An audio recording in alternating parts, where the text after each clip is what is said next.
They're out there among us. They're in our streets, our parks, even hiding in our backyards. They occupy a place in our currency, and some conspirators would have you believe that they're even on our Canadian flag. They're such familiar faces, and yet they're imposters. I speak, of course, of none other than the Norway maple.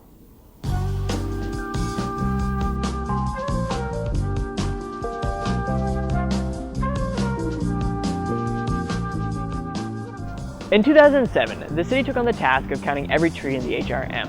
This was documented in the Urban Forest Master Plan. Why? It was important for the city to have a thorough understanding of our urban forests and what effects they play on our community. During the study, they did find one very interesting fact. Halifax has a lot of one particular kind of tree. Cue the Norway maple.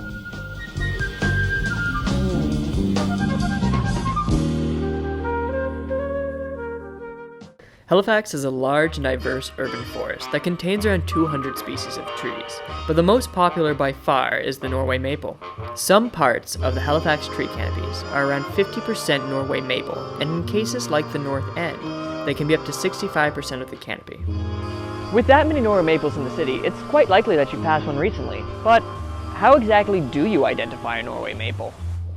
One of the first differences you notice between a Norway maple and a North American maple is their bark. The ridges on the bark of a Norway maple tree are very linear, and they go straight up and down the tree. Now, that can be a little tricky to notice, so a very simple way to double check is to just take one of its leaves, and if you squeeze the stem, you'll find that a very white sap comes out. The sap of a sugar maple, on the other hand, comes out very clear, and it tastes a lot better on pancakes.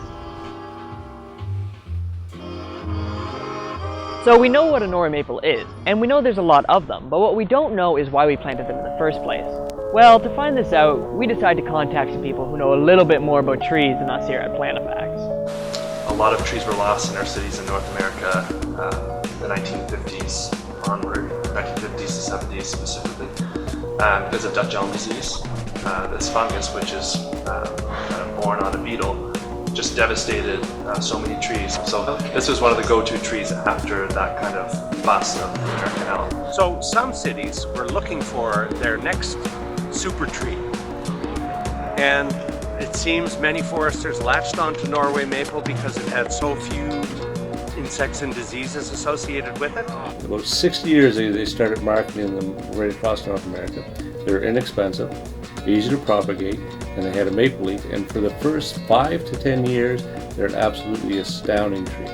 They work well in almost all environments: wet, dry, restricted, compacted. It tolerates urban pollution. It can grow in small soil volumes, which means it's also drought tolerant. The Norway maple, as a young tree in the city, is a good fighter. Growing a tree in the city can be really tough. So we know the Norway maple does very well in Canada's environment, and that's great. Great for the Norway maple, but that doesn't necessarily make it good for everyone else. Under the Urban Forest Master Plan, the Norway maple is actually classified as an invasive species. This basically means that they can outcompete other native trees and plant species. They're extremely invasive. They can drive 3,000 seedlings a year. It bears these keys, maple keys, or samara, produces a lot of them, and then when they drop, it's almost like a carpet of these seedlings popping up. And if the seedlings are viable, then you have an issue of just sheer mass.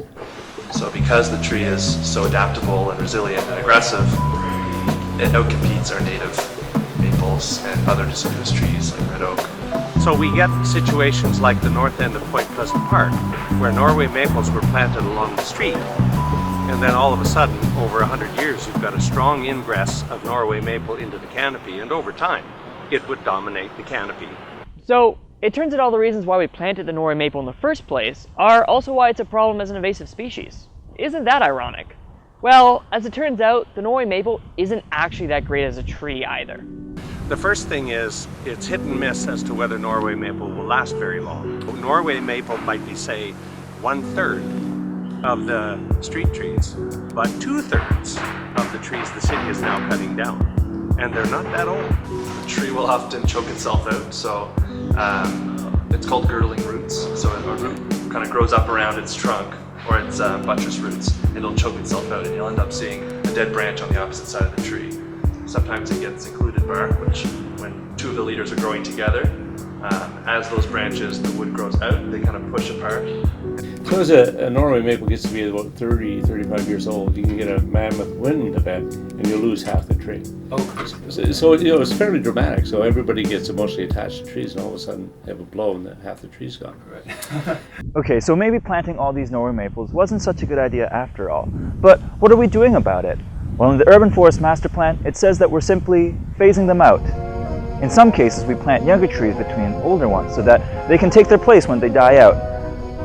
In short, we aren't planting any more Norway maples, but we certainly don't seem to be cutting too many of them down either. We have a high concentration of Norway maples in the city. The dumbest thing would be to cut them all down and start something else. We should cherish every tree we have because the benefits from a tree are much higher than the benefits of no tree. Right. So the Norway maple that's sitting in front of a house, what is it? Does it still add carbon to its mass? Absolutely. Does it take pollutants out of the air? Absolutely. Does it help us with stormwater mitigation? Absolutely. So when you look at urban trees as being a service, Norway still provide them. But over the long run, you don't want to keep on propagating an issue that has problems. Me, I would rather see some of these larger trees just phased out, so when they do fail, when they do come down, just that's it, you know. Right. We haven't planted Norway maples in our stock, in the city stock, for about 16 years, and most of the municipalities across North America have taken the same tact. It seems like the HRM has taken some pretty good steps in dealing with Norway maples, but that's only part of the issue. While the municipality can deal with trees in our streets and in our parks, they can't really do anything about what happens in our backyards. That's where a lot of the action happens. A lot of municipalities across North America, about 80% of the canopy is on private lands. In Halifax, it's probably not as high. It's maybe 60%. Most of the trees that are in people's backyards are Norway maple. Why is that? Well, because the seeds from the street trees have fallen in the backyard. They grow 2 years and they're 2 meters tall, and so people just keep the little tree that's growing in the backyard, and it turns out to be a Norway maple. If you want to know more about what trees should be planted in your neighborhood, the Urban Forest Master Plan includes suggestions for tree species depending on where you live within the city. It's clear that taking care of our urban forest is going to have to be a collective effort.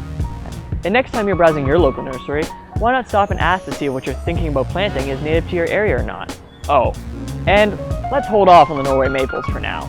We're Plan of Facts, and it's about time we made like trees and leave.